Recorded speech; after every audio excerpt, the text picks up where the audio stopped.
far for Rangers this season. Then there's an attacking three. Vaclav Černý, the Czech international, off the right hand side. Mo Diamande in the number 10 role. Jefte, the Brazilian, on the left hand side. And then through the centre, the Moroccan forward Hamza Egeman, who has scored 5 goals this season. The Tottenham players have got into a huddle down in the corner by where their travelling fans from London are housed. Very much the sort of thing Celtic would do if this was an Old Firm derby, and that is what is bringing the boos out of the Rangers fans here.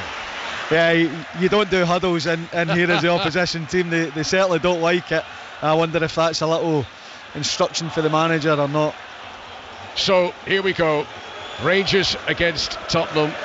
They started this week in this Europa League campaign. Rangers were 8th, Tottenham were 9th, both with 10 points. The way the games have gone already tonight, Rangers dropped down to 10th, Tottenham at 11. We welcome listeners tuning our way on BBC Radio London tonight, joining listeners on 5 Live and BBC Sounds. We are underway. Tottenham playing from left to right. The boos, you'll tell whenever Tottenham are in possession. Bentancur, who's serving a domestic ban but eligible to play tonight, gets a touch in the midfield, and Brennan Johnson plays a lovely pass over to Timo Werner. There's no one marking him into the penalty area. Timo Werner, and James Tavernier sweeps across to make the challenge and to put it out for a corner. And Tottenham looking sharp inside the opening 30 seconds there, 0-0. Yeah, they were, and Rangers trying to press Tottenham, trying to win the ball high up the pitch.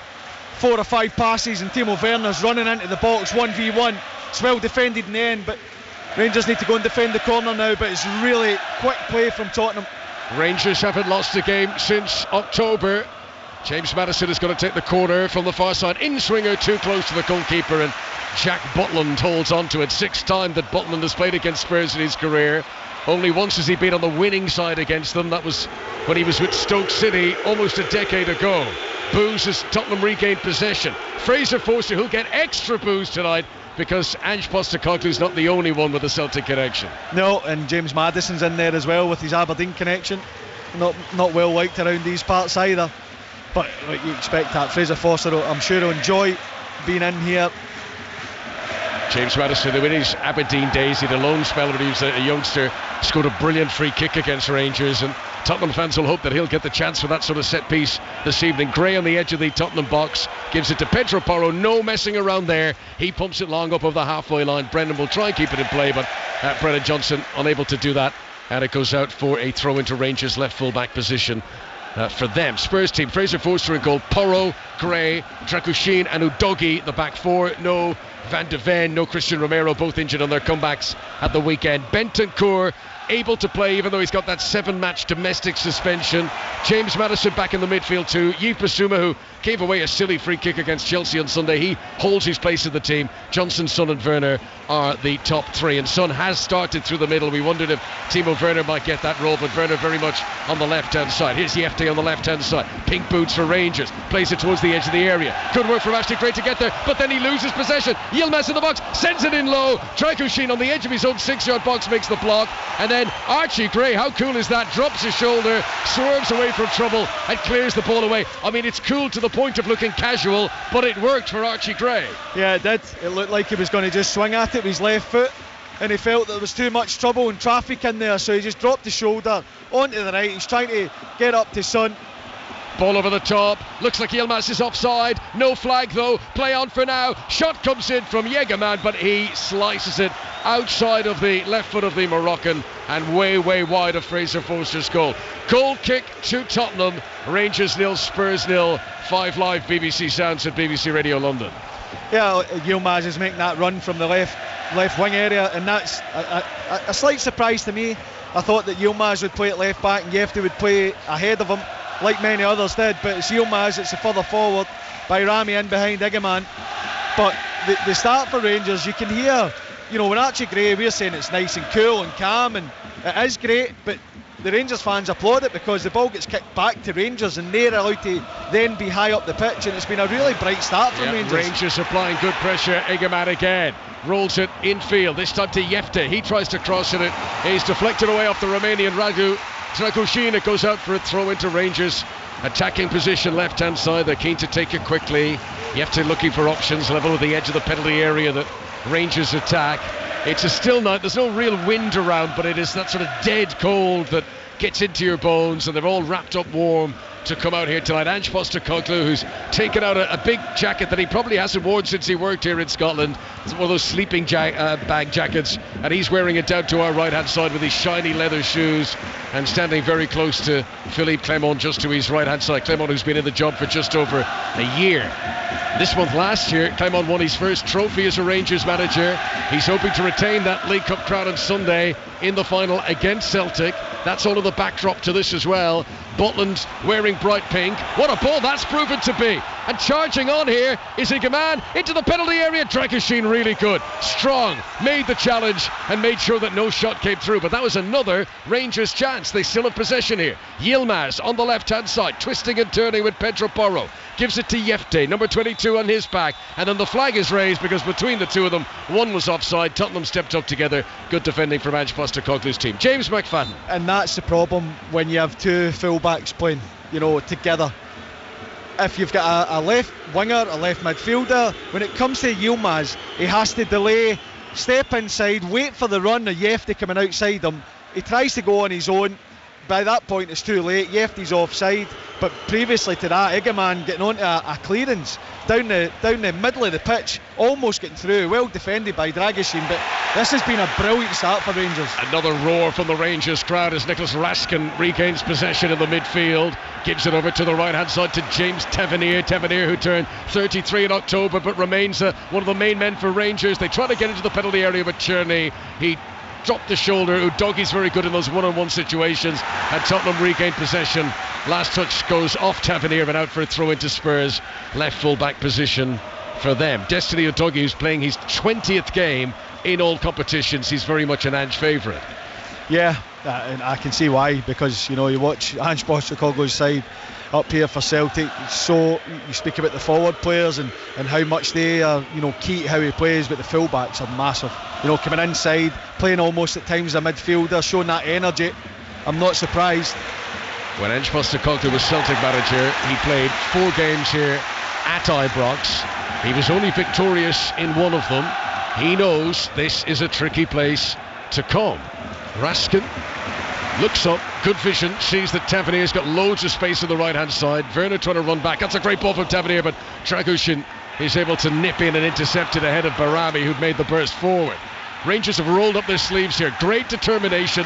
They know they're up against a wounded beast here in Spurs, and they want to give them as unwelcome an arrival here in Glasgow as they can. Yeah, I mean, apart from scoring a goal, it's been a great start for Rangers, probably a dream start, because Spurs looked with that first attack as if they were in the mood and they were going to move the ball quick, and it'd be a long night for Rangers. But Rangers have really done so well to get the pressure on Spurs and win the ball high up the pitch and cause a threat themselves. Although Fraser Forster hasn't been what they look threatening, so that's been a good start for Rangers. Rangers 0, Tottenham 0. Spurs' last away game in this group was a difficult one. They had a tough night in Istanbul. They faced 28 shots against Galatasaray. It was the most faced by an English team in a Europa League game for the last decade. So far, Rangers have started in a dominant mood here as well. Let's get an update from the Women's Champions League. Earlier on, Arsenal were in action in Vålerenga, but Manchester City are playing St Bolton at the moment, and Sarah Mulcairns is watching. Dominant so far for the hosts. It is goalless between City and St Bolton. Manchester City dominating possession, making good breaks down the left. 18-year-old Lily Murphy, she's making her first full team start. She's been ever so lively down that left-hand side and got a low shot away that was saved. It's Manchester City 0, St Bolton 0. Thanks very much, Sarah. Chance here for Spurs. Timo Werner couldn't keep it down though, went for the postage stamp corner and it sailed over the crossbar. James McFadden. Yeah, it's great play from Son to get turned, driving at the back line, but it's well defended. He goes down looking for the free kick. Referee's having none of it, and it goes to Udogi, who I thought because you were just speaking about him would maybe have a shot and find the back of the net, but he lays it to Werner just outside him.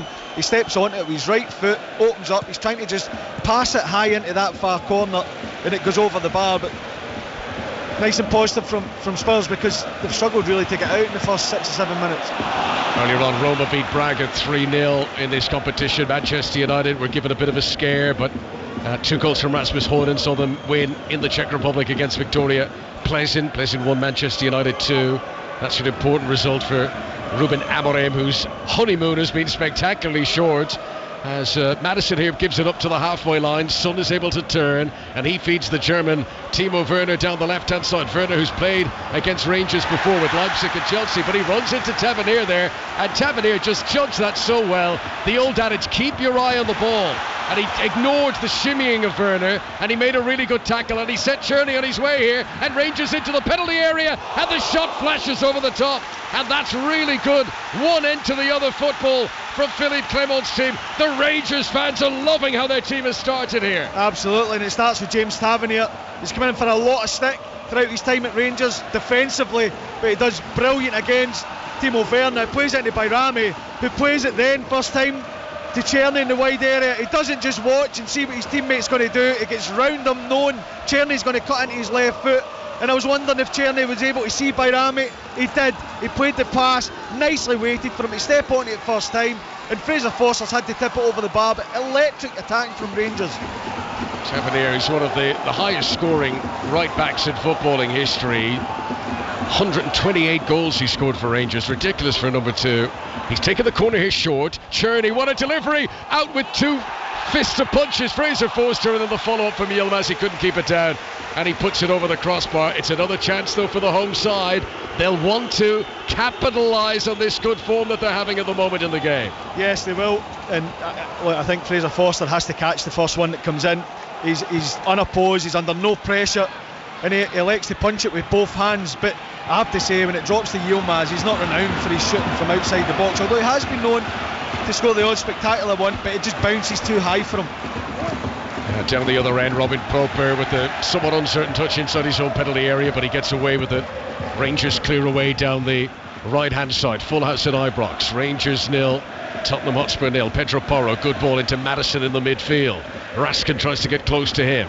Maddison gives it out to Timo Werner left hand side. Back into Maddison, who's in the penalty area. Cuts it for Son. No power on the shot. Good build up from Spurs, but Son Heung-min, by his standards, you'd expect a proper shot at the end of that. Yeah, it's pretty tame in the end, but it's really good play. It's James Maddison making that run as a midfielder, just in the inside right channel, in between centre back and full back. The hallmark of Ange Postecoglou's side, and when he gets there, he cuts it back. I think Son's slightly off balance, but he just can't get the power to trouble Jack Butland in goal.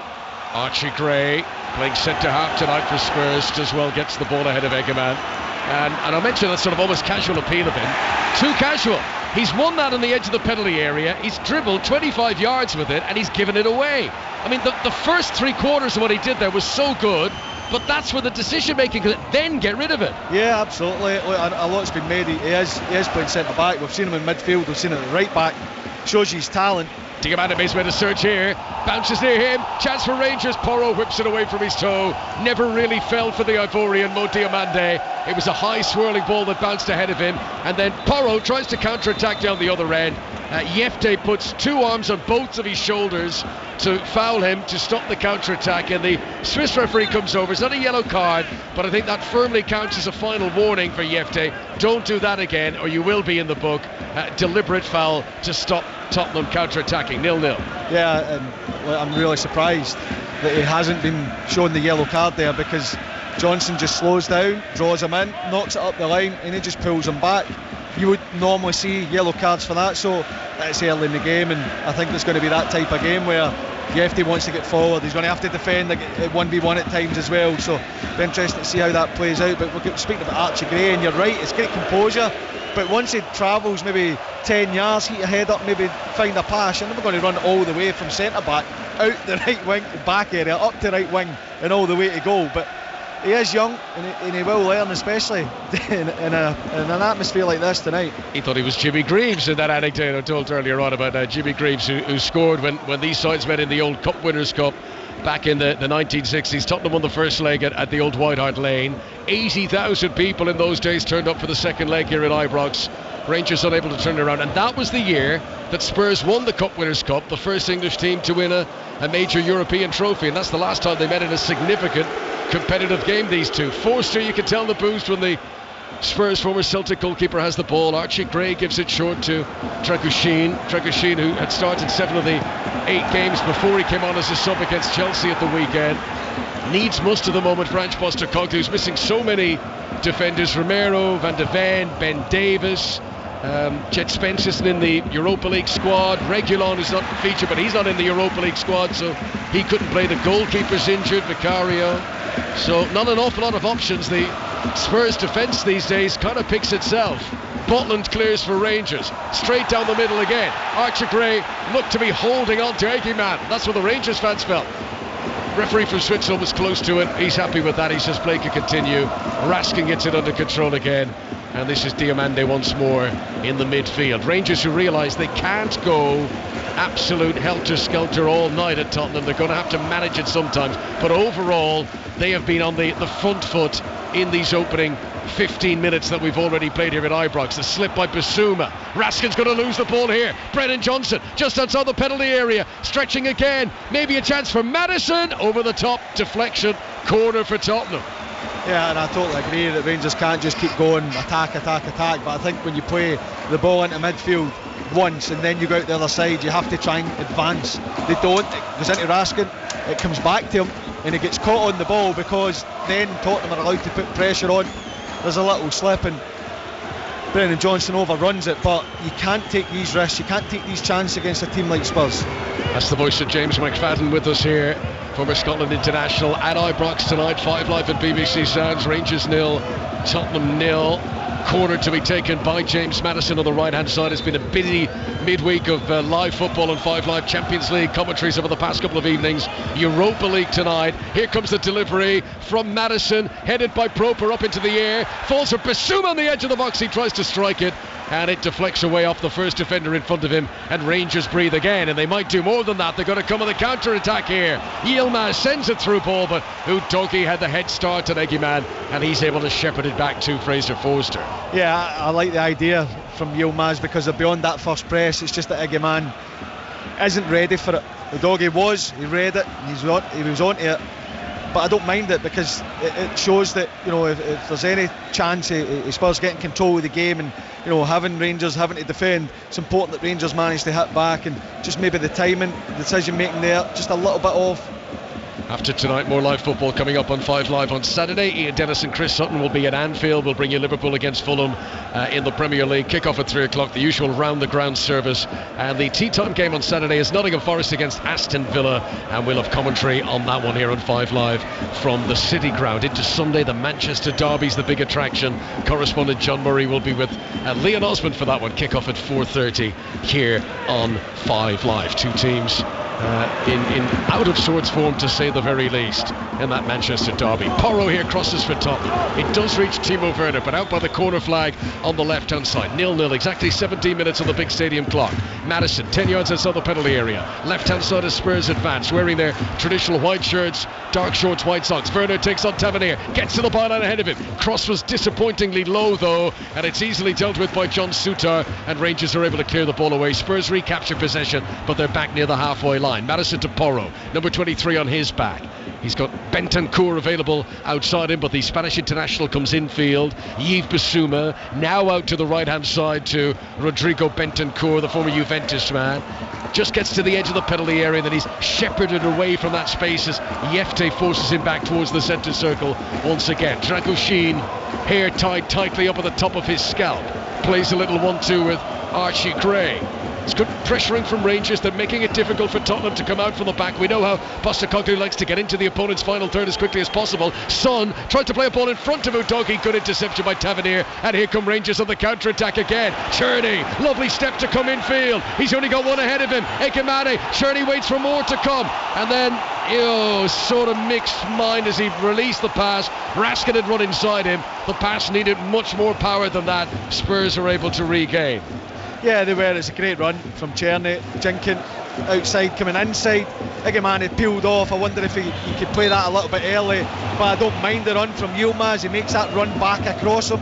Cherney's trying to play the reverse pass, but sometimes you need to use that run as almost like a decoy and play it into the feet of Egeman. You can see him, it's an easier pass. He's 1v1, potentially advancing into the box, but really good feet initially from Cherney. At the moment, Rangers are in 8th place in the Europa League table. Tottenham are in 9th.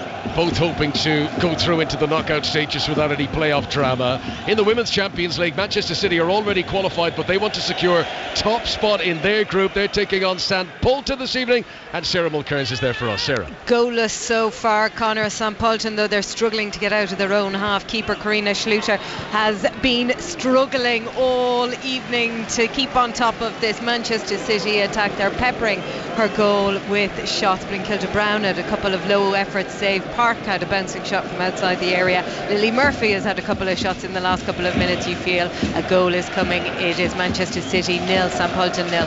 Thanks very much, Sarah. Elsewhere in the Women's Champions League, Barcelona playing Hammarby this evening.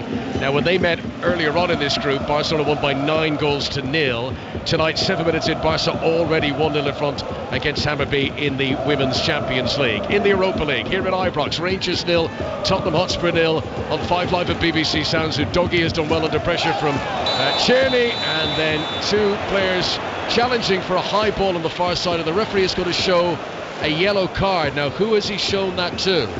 Handball. Diomande for a handball. Yeah, deliberate. Oh, that was, yes. Just seen the replay of it now. So Mo Diomande will now miss the Manchester United game. Next game in this group, yellow card for him means he will trigger a suspension and miss the next game. That's the first setback tonight for Rangers. Everything else has gone really well. 0-0. Werner attacking down the left-hand side, sends it across. Son can't get there, and then rather awkward defending, but it works just about in the end as the ball pops into the arms of Jack Butland off a miscued defensive clearance. Yeah, it's a tough one because Werner goes down the left-hand side with such speed. He's looking for Son, but Brennan Johnson does really well. He gets himself into the back post, and Yefty is so awkward for him. He actually does really well to just keep that out of his own net, and it goes high into the air. Jack Butland comes and collects it. And Diomande one, it's one of them where, of course, it's a deliberate handball, but he's just done it instinctively, when it goes past, and almost trying to pull your hand away and hide it behind your back as if to say, I never done anything, referee, let me off with this one. So Diomande, the first player in the referee's notebook tonight. A game which is squished pie. We're almost a quarter way through it now. Free kick to Tottenham on the halfway line. Yves Bissouma prepares to take it. Tottenham, who haven't really troubled Jack Butland yet in terms of a shot to warm his gloves, and that'll be of concern to Ange Postecoglou. We mentioned the build-up. We're chatting with Ellie. Scoring goals actually hasn't been the problem for Tottenham. They've scored more league goals than Liverpool in the Premier League. In fact, only Chelsea have scored more goals in the top flight. That's not been the problem. It's been defending, as Yilmaz tries to come on the counter for Rangers, and Bentancur's got the gloves on tonight, and a Coleman in Glasgow makes the tackle on the ball, goes out of play for a throw into the host. 0-0. Yeah, it's Archie Gray again driving out, and look, it's in his armoury that to go and drive and play into the game, whether it's midfield or fullback. But he tries to pop it off this time and just gives the ball straight to Yilmaz, allowing Rangers to potentially counter-attack. Archie Gray, who was the Championship Player of the Year last season for Leeds. Tottenham spent a lot of money to sign him in the summer. They've not used him all that much. He only made his first Premier League start last week against Bournemouth. Here is Tierney on the attack for Rangers. Oh, very unlucky there. Nearly got on the 1-2 with Barami. He gave it to Barami to the byline, tried to pull it back to Tierney again, and he just didn't complete the intricate pass. But Rangers are asking the sterner questions at the moment as Udogie runs down a blind alley here, and he gives away possession, and warm applause from the Ibrox crowd again as their team regains the ball. Here's Yilmaz. He's got support outside from Yefte. Oh, and nutmeg on Porro. Yefte's in, shoots, and Gray gets across to block it out for the corner. Rangers on top. Corner to Clement's team. Excellent play from Rangers, winning the ball back, the speed to put Yefte in. Nice little nutmeg, and I totally understand why he's gone for the shot, because he's excited, but he's got Bayrami in the middle. He just has to flash that across goal. His teammates in a better position, and Rangers would be ahead. But I would have probably shot as well, so I can't be too critical. Yefte has yet to score this season. It was worth the go as Tavernier comes across to take the corner. James Tavernier, who captained Rangers to the Europa League final 2.5 years ago.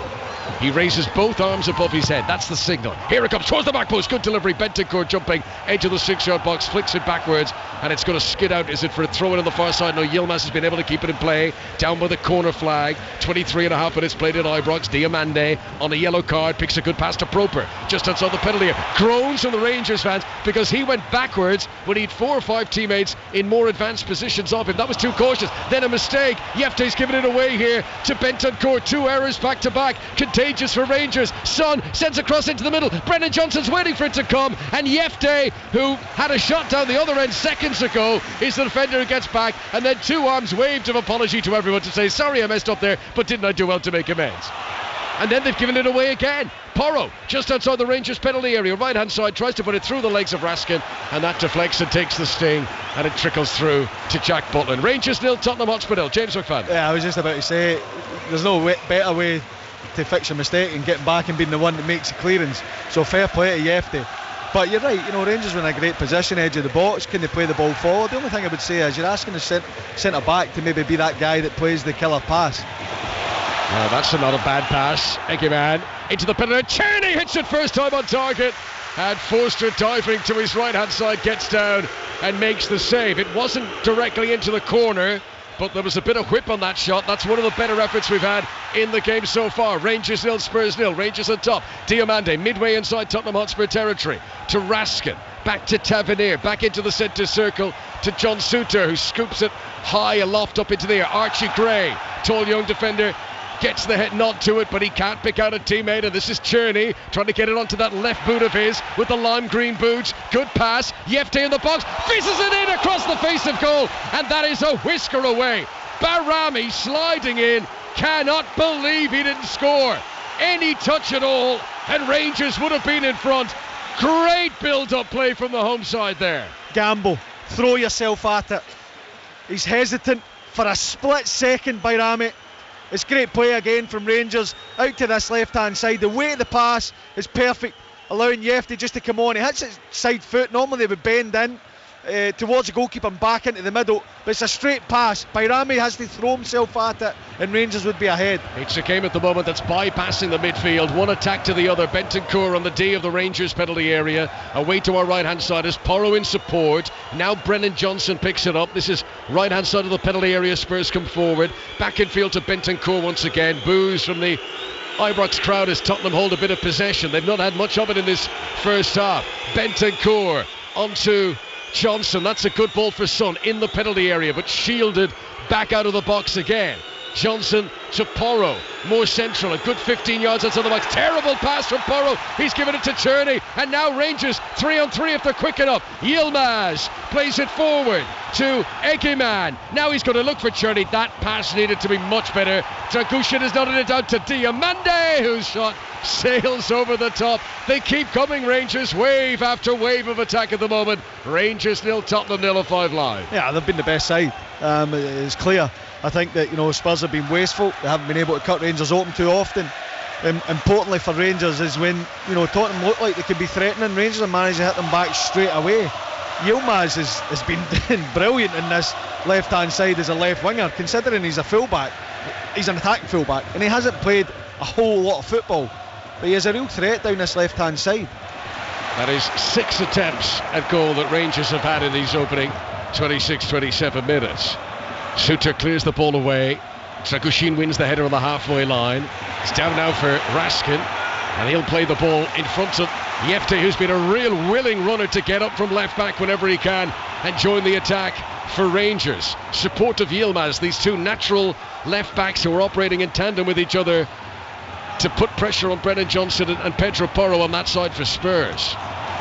Raskin, Diomande, left hand side of the midfield, leaves it for Yefte. Tottenham can't get a kick at the moment. Yefte glides his way beyond Brennan Johnson, veers in field, and then plays a disappointing pass away from Tavernier, which Tavernier does get to, but it took a little bit of momentum. Good ball from Tavernier, gets it to Tierney, edge of the penalty area. Tavernier again, needs a delicate little dink, looking for Raskin, didn't get height on it, and Porro was able to make the interception with his head. Tottenham regained possession. Still Rangers though asking all the big questions at the moment. That's a good clearance though from Forster. out towards Timo Werner, who doesn't control, and even the basics are proving difficult for Tottenham at the moment. And Ange Postecoglou, who was hoping tonight that on this return to Glasgow, where he had so much success as Rangers Celtic manager in the past, that he might get a return to winning ways. He's had a difficult start here. His team aren't clicking. Yeah, he has, and Rangers have looked threatening, although without really being able to trouble Fraser Forster in goals yet. But that's probably sums up Tottenham's performance. You speak about them, they have been poor defensively of late, but they're offering very little going forward. Forster with the side volley into the path perfectly to Werner. It's an easy ball for him to control, and he just lets it roll under his foot. Raskin has just bossed Yves Bissouma in the midfield, and the Rangers fans love that. A shoulder charge. Raskin, who's not the biggest, but he had a lot of fight in the dog there as he won the challenge. Here's the Eftay's delivery, just too high for Egeman, and taking no chances. Werner has to put it out for a corner. Corner to Rangers on the right hand side as we approach the half-hour mark at Ibrox. Yeah, Rangers have been, it seems like waves of attack against Spurs. But again, without being able really to trouble Fraser Forster in goal, that threat's been there. And I suppose, looking at it from a Rangers point of view, the worry would be that you're not getting that goal, you're not finding the breakthrough, because it's a good side they're playing against, and you expect that Spurs will at some point click into gear. I feel that Rangers need to capitalise on this dominance and get themselves in front. Tierney's going to take the corner. Again, it's the two hands raised towards the front post. Header by Bentancur. Son completes the clearance but doesn't find a teammate, and Rangers are going to hold on to possession here inside their opponent's half. They've got to throw in on the left. Yilmaz leaves it for Yeftay. Let's go back to the Women's Champions League. Manchester City against St Bolton. Here's Sarah Mulcurrans. We've just had a lengthy stoppage at City 0, St Bolton 0. We've had a big injury to their captain, Alex Greenwood. She's been down injured in a tackle when St Bolton were on the break. She signalled instantly to the bench that she needed help and has just been consoled by her teammates and stretchered off. So Alexandri is on, and we wait to hear what that injury might be for Greenwood, because it does look bad at the moment. It's 0-0. Thanks very much, Sarah. Earlier on, Arsenal were 3-1 winners in Vålerenga in that competition. That was a tea-time kick-off. Hearts beaten in Denmark tonight. Copenhagen 2, Hearts 0. Chelsea had a victory, though. They won 3-1 away at Astana. That game kicked off much earlier this afternoon due to the time difference there in the Europa Conference League. But what a run Chelsea are on. And the way it is with Enzo Maresca, you can just feel a completely different team when he plays these midweek European games. It's going to be intriguing to see if Chelsea can keep up this pressure, and they look the biggest rivals to Liverpool, the top of the Premier League at the moment. Yeah, and I think when you can totally change your team, and it's still a strong side. Eyebrows are raised at Chelsea's transfer policy. It looks like it's starting to come good for them now. It's beginning to pay dividends. 0-0 here at Ibrox between Rangers and Tottenham. 5 live for the BBC. This is Tierney.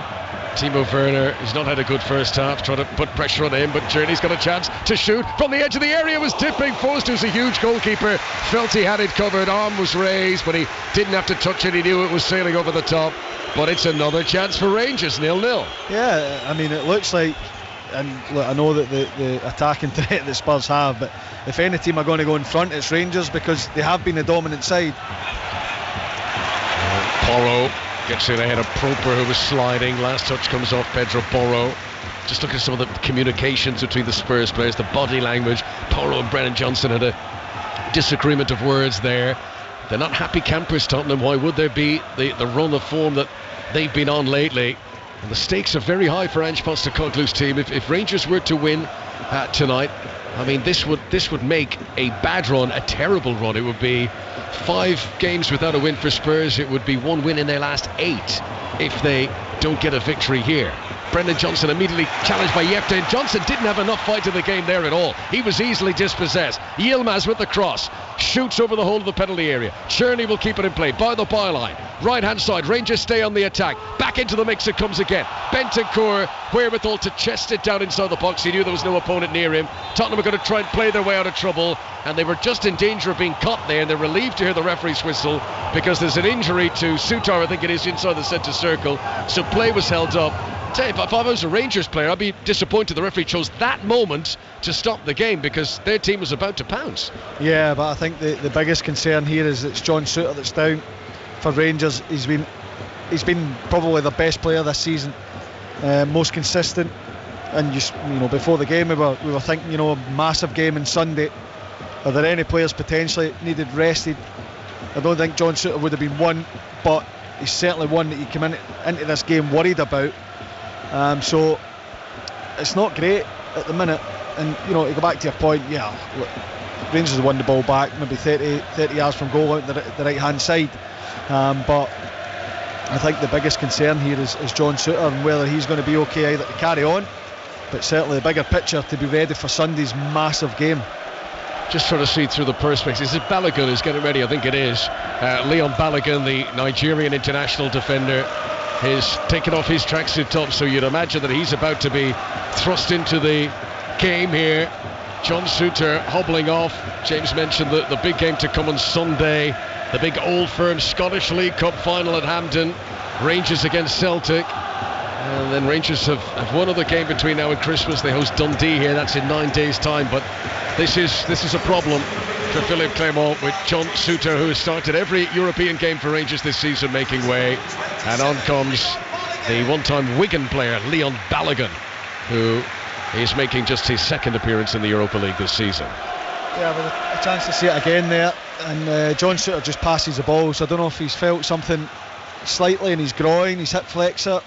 And maybe it is just precaution, but again, Leon Balogun was one without doubt for me that was rested tonight to keep him fresh for Sunday's final.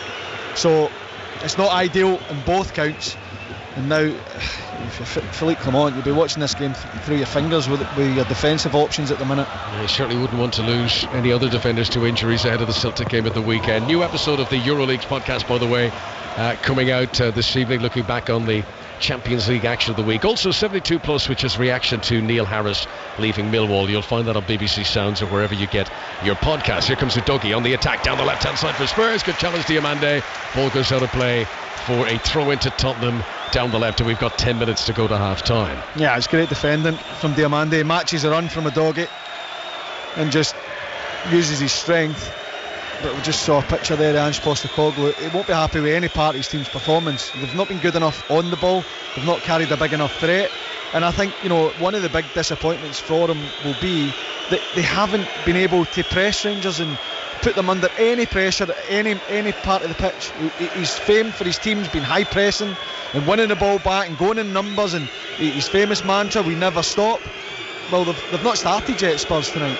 Tottenham, who have lost 4 of their last 5 away games. I mean, confidence is such a big thing, momentum in football, and Spurs just look brittle. Even they get that 2-goal lead against Chelsea at the weekend. I don't think any Tottenham fans thought, well, that's it, we're definitely going to win this game. There's always the feeling that this team has got errors in them and that they've goals that they can concede. They've only kept 1 clean sheet in the last 9 games, Spurs. 0-0 tonight here at a very noisy Ibrox. Butland rolls the ball out low. Connor, the thing about Spurs is I think most people... Hang on, Butland's clearance was terrible there, gave it straight to Maddison, and then Maddison was fouled and he's hurt. It's going to be a free kick to Spurs, 10 yards outside the penalty area, but of concern is that Maddison is rolling around on the ground and he looks to be hurt. Yeah, I couldn't see how much contact there was. The referee's in a good position, he's given the foul, but it's a slack pass out from Jack Butland. I think it's Raskin, it just maybe kicks him through the back, catches him. He's back up on his feet anyway, yeah. Maddison, so he's okay. By the way, the draw for World Cup qualifying takes place tomorrow. All the home nations find out their opponents. Thomas Tuchel's first duty as England head coach, and we'll bring you all the details across BBC Sport tomorrow afternoon. Correspondent John Murray is at the draw. You'll hear him extensively across 5 Live tomorrow. On Monday, England's Lionesses find out their group for Euro 2025 next summer. Right, free kick to Spurs. Too far out, you would imagine, to shoot. Butland's taking no chances, though. He's erected a 3-man wall. Maddison, I don't think he'll be tempted. It's just too far, and he doesn't. He scoops it towards Brendan Johnson, right-hand side. Yilmaz is policing him. What a waste for Spurs. A free kick on the edge of the penalty area, and they've created nothing from it, really. Well, I can half understand it. You're trying to target Yilmaz, who's not the biggest, but you've got more aggressive, guys that can go and attack the ball. It's just a strange decision, but ultimately they've got a corner out of it. It has ultimately led to a corner as Rangers cleared the ball away. It was sliced out for a corner kick. They should have just routinely cleared it. Son is going to take this one. Tottenham need to catch a break here. 38 minutes played in Ibrox, 0-0 in the Europa League. Son's delivery, header Bentancur, can't get it on target. Drekashin is going to have to run out of the penalty area to hold on to possession, gives it back to Yves Bissouma. All of his outfield teammates are ahead of him, gives a good pass to Maddison towards Werner pulls it back across the face of goal. How was that not a goal for Brennan Johnson? Jack Butland's made a brilliant save there, 1-on-1, point blank. Rangers breathe a sigh of relief. It wouldn't have counted anyway. The flag rises, but Jack Butland wasn't to know that, and that's a world-class save from him. That's a tremendous save. Great reaction. Just gets himself across, saves it with the left leg.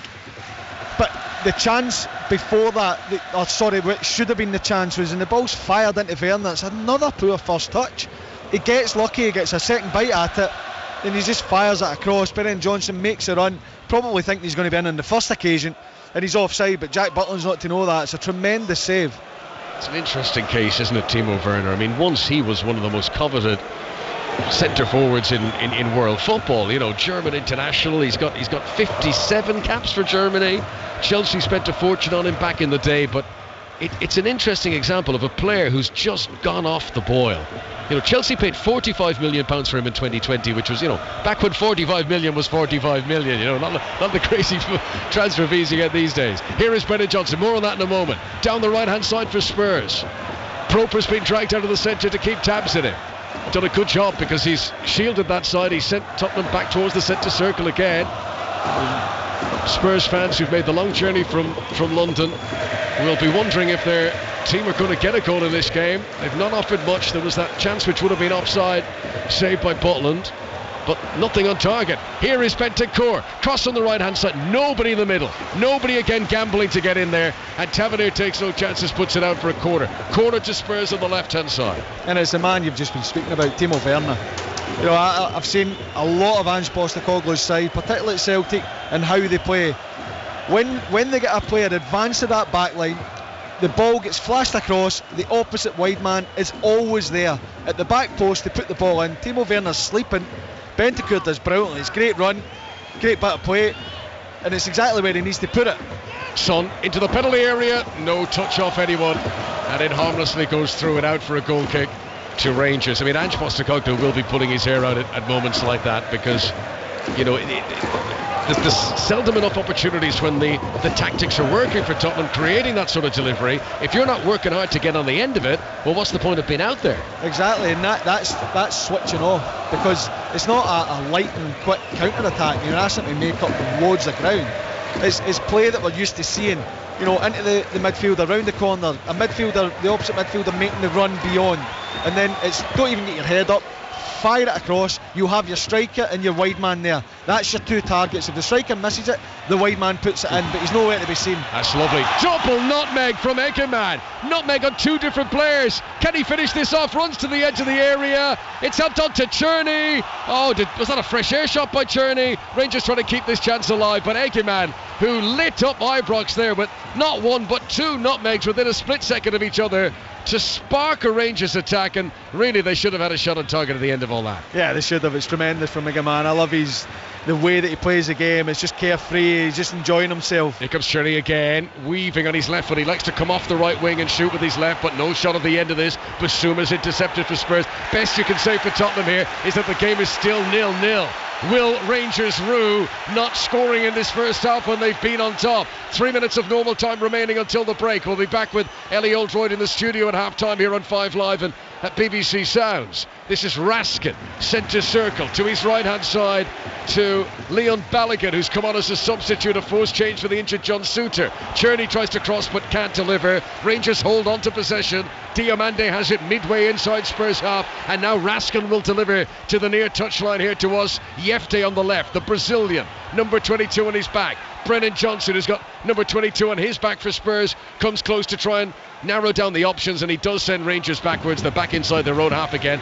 Spurs trying to push out, but Rangers coming at them again, and the Tottenham defence don't want to step up too much because Rangers have done well with the through balls. Here's another one. Barami cuts it back from the edge of the area. Groans from the Rangers fans because there was no one there to receive. Yeah, I think he's looking for Tavernier potentially to be the one that makes that run again. Now, Timo Werner. who's not had a good... Oh, that's dreadful. I'll be surprised if he doesn't get hooked at half-time, Timo Werner. He's given the ball away time and time again.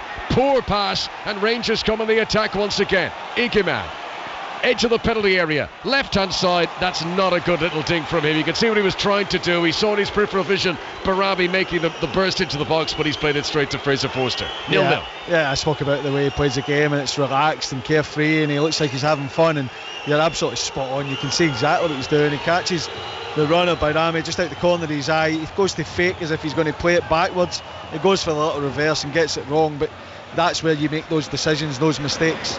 Rangers 0, Spurs 0. Rangers, who've had a pattern of winning every second game in this group so far. They beat Malmo, they lost to Lyon, they beat Steaua Bucharest, they drew with Olympiacos, they beat Nice, and now tonight facing Tottenham and hoping to win back-to-back games in the Europa League for the first time this season. Bentancur gives the ball to Pedro Porro on the right-hand side, and that's a good ball. Son into the penalty area.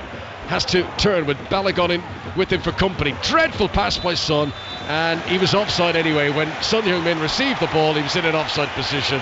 Official just gave it a moment before raising the flag, but nothing is clicking for Tottenham Hotspur tonight. No, and as soon as the ball's played forward, Son makes a run. I'm looking at Timo Werner. He's basically on the opposite touchline, and just watching to see if Son's going to take a shot or dribble.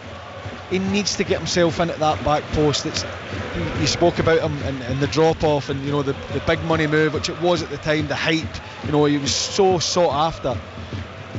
But his main strengths, he's running, and his running power, his direct running. And if you don't have that, then you're not bringing enough to the team, because anytime it's come into his feet, hasn't been able to control it. His decision making's been poor. It is really that simple. He needs to run more and recognise where the danger is and how he can impact the game. It is almost half time. Rangers 0, Tottenham 0. Timo Werner is having a shocker. He gives the ball away again. We move into stoppages, 1 minute being added on. Ikeman, he's done well. Onto Diomande, little stumble, recovers his poise. Cherney in the penalty area against Dragoshin. Shot on target, saved by Forster. Saved with his leg, I think. Tottenham breathe again. That was one of the biggest scares of this first half. Scoreless it remains. Cherney again, low right-footed delivery. His weaker foot is straight to Dragoshin, and Tottenham should clear it away, but we know they love to play it out for the back. This feels high-risk poker, particularly with Timo Werner involved. And has he given away? No, he's just about smuggled it onto Udogie, and then a challenge comes in from Proper, and Rangers are keeping Spurs penned in. Yeah, it's great play again. They work it out to Cherney in the right-hand side. He so favours his left foot that half the time you'd expect him to come back on it. He drags it onto his right, fires it across goal. It's a good save from Fraser Forster, and he managed to get out of danger, because Ikeman and actually James Tavernier about Werner not getting into the back post. Tavernier is in at the back post on the opposite side to try and get a tap into his side. Well, that is half time. It's a satisfied Ibrox crowd who probably feel their team should be in front here. Rangers haven't won any of their last 6 games against English sides. Their last victory over an English club was the Champions League, the early 90s. Ali McCoy scored in both games as Rangers beat Leeds United home and away. But this, James, has got to be a chance for Rangers to get a long overdue win against an English club, because this English club, who've shown up tonight, Tottenham, are not at the races so far. They absolutely are not, and Rangers are. It is a great opportunity. It's been a really strong performance from Rangers. Probably the disappointment from their point of view is they haven't been able to get themselves in front, but they've had some good play with the ball, they've had some very good play without the ball, and as you say, Spurs they've been miles off what we're used to seeing. No energy, no composure, no threat, and Rangers have been the better side this first half. Right, Ange Postecoglou's got a big team talk to come over the next 15 minutes. Tottenham hanging on in there at half-time at Ibrox. It's Rangers 0, Tottenham Hotspur 0. And James, it is almost astonishing actually that Rangers haven't taken advantage of the open way that Tottenham play. They've had so much space, haven't they? 9 shots Rangers have had, and Barami could have got onto that cross from Jeffter on 26 minutes. So, are you surprised that they've not actually put it in the back of the net yet? Yeah, I am. I think that one's a great point. Bayrami has to gamble. I don't know if just a couple of minutes before it, Jeffrey get the little nutmeg, and he maybe felt that the ball wasn't coming as quick, but he goes in there and it looks to me as if he actually just either stops or pulls his foot out, just slide in and put it in the back of the net. But Rangers have looked so dangerous.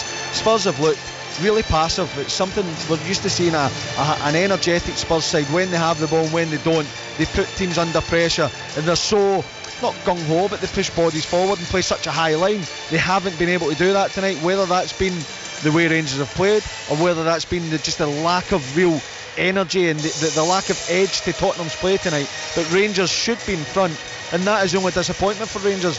The one thing I will say is I expect a reaction from Spurs. They can't come out and play the second half the way they did the first, because the manager will not be happy. He'll be looking at that side saying, I don't recognise that side, that's not the way I want my team to play. So I would expect a reaction from Spurs, but fair play to Rangers, they've been the best side. Just looking at a lot of Tottenham fans on social media, a lot of unhappy Tottenham fans on social media, which is fairly common, you think, at the moment. But there's one, Adman1981 says, that's the problem when you play Son up front. He's never in the box. You need Solanke on for Werner. And I mean, Timo Werner does sound like he has really been ineffective so far. Yeah, he has. I think that he had a shot just inside the box at the angle, and he goes for the far post, but he's had a couple of chances where the ball's come in. Fraser Forster, the lovely side volley out to him, a simple thing to control it, goes under his foot, and a couple of times he's struggled to control it, and that can happen sometimes. You can just be off it, your touch might not be there, and you just try to find a way to get back into the game. What you can't do is switch off when it goes down the right hand side and it's flashed across. I said it during commentary, Ange Postecoglou wants 3 men on the back line to force them back, and when the ball goes wide, whether it's a midfielder making that a 4th man, it is flashed across. Your striker makes a run and your opposite wide man gets in at the back post. It was so effective for Celtic. The wide men were scoring double figures every single season, and they were all the same goal.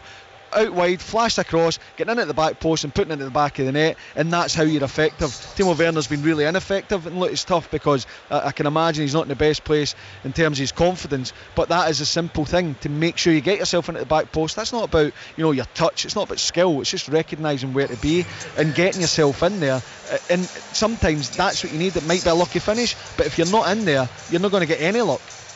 James, thank you for the moment. Thank you to Connor as well. Be good to be a fly on the wall in that Spurs dressing room at Ibrox at the moment. They're going to have to change things up a lot in the second half. They're going to not leave Glasgow empty-handed, but Rangers, I'm sure, be feeling happy with that first half and maybe feeling unlucky that they haven't scored. So second half commentary to come.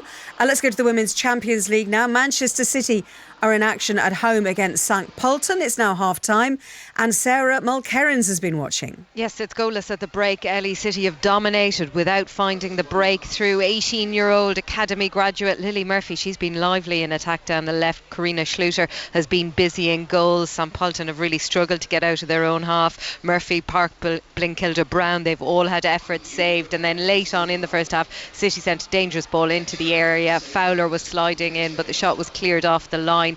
It's worrying though for City and Gareth Taylor, because their centre-back and captain Alex Greenwood was injured in a tackle, stopping a break from St Pölten. She signalled instantly for help. She was stretchered off. Her teammates were consoling her, so it just didn't look good for the England international. We wait to hear news on that, but it is goalless between Manchester City and St Pölten at the break. Thank you, Sarah. Earlier, Alessia Russo produced 2 brilliant finishes as Arsenal comfortably beat Vålerenga 3-1 to win their 4th Champions League game in a row. You're listening to 5 Live Sport on a Thursday night with me, Eleanor Oldroyd. Let's get the news now. Here's Laura Harms. The voice of the UK. This is BBC Radio 5 Live. The first set of final compensation payments for victims of the contaminated blood scandal will be made in the coming days. More than 30,000 people contracted hepatitis and HIV from blood products through the NHS in the 1970s and 80s. Almost £12 billion has been set aside by the government to settle the claims. Our health reporter is Jim Reid. There have been a series of interim payments of up to about £300,000 each for some victims, but this would be the first final compensation payment that goes out to victims. So it is quite an important moment. We think it's about 10 victims that have been offered around £13 million in total. And then another 25 victims that are being offered some form of extra final compensation, which is going to be discussed kind of going into Christmas. Specialist teams searching for the former England rugby player Tom Voice say they've found a body. The 43-year-old went missing near a river in Northumberland over the weekend when water levels were high due to Storm Dara. New rules are being drawn up to better protect children who are educated at home. The Prime Minister has spoken of his shock at the murder of Sarah Sharif and says the case has shown there are questions that need to be answered. The 10-year-old was removed from school by her father and stepmother before they killed her. The number of flu patients in hospital in England is more than 4 times greater than it was at this point last year, with experts warning this winter could be one of the worst the NHS has ever faced. Health leaders are urging people eligible for the flu jab to get vaccinated as soon as possible. Dr Amir Hassan is from Epsom and St Helier hospitals. Most of the patients that have come in here have come in with respiratory problems. I cannot stress how much and how important it is for patients to have their COVID jabs and their flu jabs this year. And a British hedge fund trader has been jailed for 12 years in Denmark for tax fraud to the value of more than £1 billion. Sanjay Shah denied wrongdoing and his lawyer says he'll appeal. Hello, it's Tony Livesey. I am back all night. Steve, I know you've got a date with the TV, so I'll let you go. Thank you very much. What are you on, just out of interest? On BBC. Oh, on blimey. BBC. Yeah, there you okay. go. I won't advise my listeners to go and watch it, but there you go. Like many people who are interested in space and astronomy, I am one of nature's nocturnal creatures. We can only see to the edge of the observable universe. There might be more universe beyond that, but we have no way of seeing it. Tony Livesey. Tonight from 10. Listen on your smart speaker. Just say... Play BBC Radio 5 Live. This is 5 Live Sport. With Eleanor Oldroyd. Listen on BBC Sounds. Yes, welcome back. Coming up, second half commentary in the Europa League of Rangers against Tottenham. We'll be back at Ibrox with James McFadden and Conor McNamara shortly. Currently goalless at half-time. Earlier, Manchester United came back from 1-0 down to win 2-1 away to Victoria Pilsen. And earlier in the Conference League, Chelsea qualified directly for the last 16 without the need for a playoff after beating Astana 3-1. Elsewhere, Hearts lost 2-0 away to Copenhagen and Larne were defeated by 2-0 against Dinamo Minsk. And latest score in the conference, at 8 o'clock kickoff. And it is at TNS 0, Panathinaikos 1 at half time. Now, the latest EuroLeagues podcast is available right now on the Football Daily feed on BBC Sounds. On this week's episode, Spanish football journalist Guillem Balaguer spoke about Manchester City's poor form after they lost again last night against Juventus. Do you know those wooden blocks, towers that you can do? You put them together and then you create something and then you take one of them at the bottom. Yeah. Jenga. We've all played it. You take the wrong one and the whole thing collapses. And Rodri is that one. In the past, the reference player in football used to be the number 9. He was always there, always doing his role, balls to him, and then goals will come in, fight with the centre-backs. That was the reference of the team. The reference has been moved to the holding midfield position. And without Rodri, I think the whole thing collapses because in the last couple of years, and that will be another percentage of reasons why it's not working, perhaps in the last couple of years, the club have relaxed and some of the signings or renewals have been a little bit strange and uncharacteristic of the ruthlessness that they had before. Kyle Walker being renewed, you can put a question mark to it. Gundogan coming back, does that really make sense? But when you have a belly full or when you're winning a lot, it's harder to keep winning. And perhaps they find in themselves in the same situation as Pep Guardiola was in his first year at Manchester City. Right, that we know what's wrong. It cannot be applied today. Let's hope that in January, when it all comes back, we can get this season a little bit better. But I've got the impression that they're going to do big decisions that have got, big names involved like Bernardo Silva, Kevin De Bruyne and others for next season to start over in a way. They need younger, hungry guys that can adapt to the Pep Guardiola demanding world. And for all the reaction to this week's European results, you can listen to the full EuroLeagues podcast on the Football Daily feed on BBC Sounds. Also available on BBC Sounds is the latest 72 Plus podcast. This week, Aaron Paul, Joby McAnuff and Middlesbrough defender Tommy Smith all react to the news of Millwall manager Neil Harris's departure. And they were joined by Millwall fan and podcaster Nick Hart. Neil came back last season and pretty much single-handedly with his players, but single-handedly in managerial terms, saved us from dropping into League One, which was a massive achievement. I'd put it up there with any of his achievements in the game, really, because we were looking so doomed. But then the summertime, there was a bit of a clear out of administration at the Den. I don't know that the new direction that the management that Jimmy has set for the club really sits well with Neil Harris, because the intention is now that we're going to be a finder and developer of talent, like Romain Esse, great example, that we then sell on. I don't know that fits very easily in with a manager's desire to win football matches and climb the table, because at some point you're going to lose your prize assets, and that doesn't sit very easily with him. I mean, there's been a few moments across this season. There's been some oddities at the start of the campaign. He was naming only 8 or 9 substitutes when we're, not the full complement. I think there's a point to be made to the director of football at the club that, he didn't have the resources available. And then, as you said, some comments on Saturday that were really pointed and strange, It's an unfortunate way for it to finish. Neil Harris is a figure like no one else, in my opinion, in Mill history, as a player and as a manager. Some of the best nights I've experienced as a Millwall fan, is certainly in the last decade, have been under Neil's management. So it's a huge loss. I hope those that run the club know what a huge loss this is, because as a fan, you can talk about managerial decisions, you can talk about team selections and young players, old players. But he's a massive figure, and we're losing a lot with Neil Harris's departure. Well, that is 72 Plus, which is available on the Football Daily podcast feed on BBC Sounds. And it's also worth checking out a special Football Daily podcast which went out yesterday, looking at the decision to award Saudi Arabia the World Cup in 2034. In other sports headlines, in Rugby Union, England fly half Marcus Smith has signed a new contract to stay at Harlequins until at least 2028. The Newcastle United striker Callum Wilson has announced that he's out injured again, despite only returning to action a few weeks ago. The Wolves chairman Jeff Shee says results need to improve, but the club is united behind under-pressure manager Gary O'Neill. They're 4 points from Premier League safety after Monday's 2-1 defeat at West Ham. And there's been strong criticism from the Professional Cricketers Association to the new salary bands for the 100. The best paid men will get £200,000 next summer. That's a rise of 60%. In the women's competition, top pay is rising 30% to £65,000. The PCA says that's to attract the best overseas players, and the decision shows a lack of respect to the players who've been incredibly supportive in growing the competition. So, second half is just a few minutes away at Ibrox. No goals in the first half between Rangers and Tottenham Hotspur. James McFadden is alongside Conor McNamara this evening. And Conor, just some interesting comments which I wanted to put to you from Steve Thompson, who's on with our colleagues at BBC Scotland this evening on Sports Sound. I mean, he's making the point that what you don't get in Scottish football is time on the ball. You get very limited time on the ball, and Spurs are used to getting more time to think than they're getting tonight.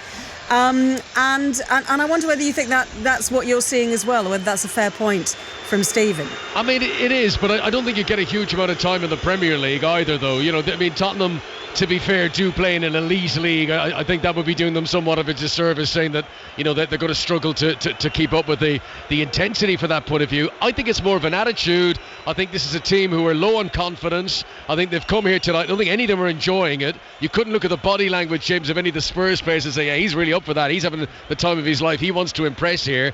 They want to get out of here with their tails between their legs and still intact. They've been sent out really early. There's 10 of them on the pitch, which means a change is coming. And in fact, we can now see it's Kulusevski. So yet to be confirmed, but I'll be shocked if it's not Timo Werner who makes way. So Ange Postecoglou had to change something at the break here, because Tottenham have been very disappointing. Yeah, they have been. And to go to the point about not having time, Tottenham want to have time. They've come up, I think, with a poor attitude of they'll just stroll the ball about, knock the ball about, it'll be an easy night's work for them, and they haven't been, at their sharpest. Credit to Rangers because they've capitalised on it, but I would expect much more like the Tottenham we're used to seeing in the second half. Not surprised. The only surprise for me is one change. It could have been anyone because they've been so below par, but I expect a much better Tottenham side. Rangers need to maintain that level and get the initiative and try and get themselves in front. So confirmation, it is Timo Werner who's made way for Dejan Kulusevski, the Swedish international who scored that early goal after against Chelsea not so long ago. he is come on, so we'll see exactly how it's going to work out tactically. Looks like he's going to play on the right wing where Brennan Johnson was. Johnson will come to the left, and Son Heung-min continues through the centre. Rangers unchanged in the first half. We'll give you a rundown of their lineup in just a moment. Dragusin here has possession for Spurs, who are playing from right to left as we look down. 0-0, early stages of the second half. 5 Live BBC Sounds and BBC Radio London tonight. Listeners who are tuned our way as part of a simulcast this evening. Rangers team, Butland in goal. He's just slid down onto the surface to collect it ahead of Son Heung-min there. Back for James Tavernier, Leon Balogun now, who's come on for the injured John Suter in the first half. Robin Proper and Ridvan Yilmaz in midfield. Nicholas Raskin, Nedim Berami. Then it's a 3 of Vaclav Cherny on the right. Diomande, who got a yellow card in the first half, in the number 10 role. Yefte, the Brazilian, on the left, and Hamza Igaman, who is the Moroccan, who's had a few bright spark moments in this game so far. But Rangers need the key moment. They need to build on this momentum and try and take the lead. Scoreless for now in the Europa League. Free kick to Rangers, foul given away by Pedro Porro into the back of Ridvan Yilmaz. James McFadden. Yeah, and look, Rangers are probably aware that there's going to be some sort of reaction from Spurs, but you go here. Here's an opportunity. Igaman! Left foot! Hamza Igaman judges his run into the penalty area to perfection, and he strikes it low beyond the former Celtic goalkeeper Fraser Forster, and Ange Postecoglou's bad week has just got dramatically worse. Rangers deserve this. Rangers 1, Tottenham Hotspur 0. Hamza Igaman. And it's a brilliant goal. The question at half-time was, will Rangers rue the missed chances that they've had, and will there be a reaction from Spurs? Rangers have started in the same vein. It's James Tavernier, the captain, stepping forward, and it's a delightful little ball over the top, just bent round that back four. Hamza Igaman has made the run off the back of Pedro Porro, and it's a cool finish with the left foot. Nice and calm, he just steps onto it, bounces in front, side footer beyond Fraser Forster, has got absolutely no chance. It's a dream start to the second half for Rangers. What a start. I mean, Tottenham, who'll have had their team talk, they did their huddle down on the pitch. Come on, let's start this second half well. Talk about deflating the tyres, and talk about inflating the hopes and dreams now of Rangers tonight. Ibrox is buzzing, and this Rangers team know they're on top. They know that this isn't a fluke, they're in front. They deserve it against a Tottenham team who've been lackadaisical, who need to get their act together here. Free kick to Rangers. Gray put under pressure again. Yeah, they do it, and if Tottenham felt as though they could just turn up and play whenever they felt like it, then they were in for a shock after the first half. But now they're going to have to show something that they haven't shown all evening. They have to show speed to the play, a bit of decisiveness in the passing, and they have to try and put pressure on Rangers, because just listen to the noise ringing round Ibrox, and these Rangers players will get a massive lift from getting the reward.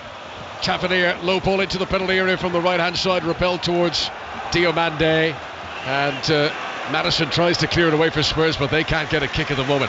When that goal went in, we could feel the reverberations coming up through the ground, through our seats, right rattling into our bones as Ibrox just erupted to celebrate a goal that they were worried wasn't going to come, because succession of chances in the first half. Rangers didn't score, but this place is bouncing now.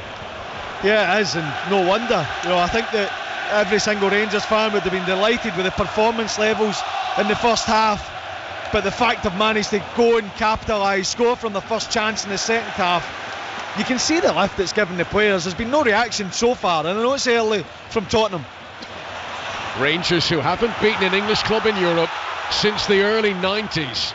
Cherny on the right hand side. Rangers lead 1-0. He shoots from miles out. I'll tell you what, it was on target, and Forster would have been mortified if he didn't save it, but still, he's the goalkeeper being kept busy away to our right hand side. Yeah, it comes to Cherny.